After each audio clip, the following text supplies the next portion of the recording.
Razpravlja svet tudi o nekaterih programskih izhodiščih, s katerimi bomo šli v ta predvolilni čas v zvezi z evropskimi volitvami. Pa mogoče še nosilec liste dr. Žagar še kakšno besedo.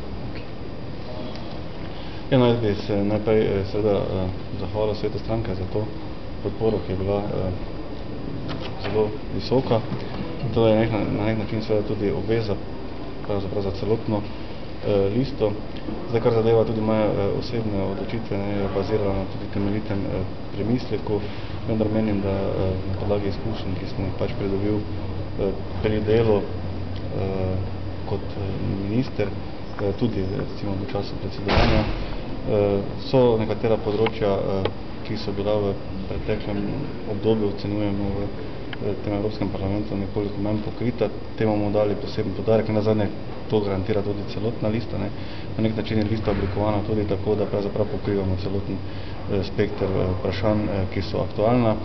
Moram seveda reči, da vprašanja, ki so aktualna v evropskem prostoru, so danes aktualne tudi pri nas, tako da praktično v tem delu z nekaterimi mogoče specifikami so kar problemi enaki. Tukaj imam seveda predvsem v mislih probleme, ki so povezani in sledijo iz same globalizacije, so danes povezani seveda z tem dogajanjem na področju ekonomske krize. Ocenjujem osebno tudi, da je to posledica v veliki meri odstojenosti, se pravi nekih vodilnih struktur na različnih področjih od seveda običajnega prebivalstva, in temu bomo dali tudi posebno pozornost, torej skrb za ljudi.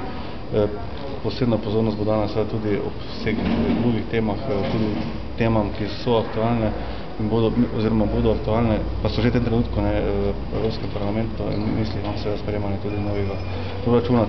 To bo še posebej zahtevna naloga tudi z ozirom na seveda tako evropske kot tudi svetovne razmere in v tem smislu tudi seveda slovenske razmere.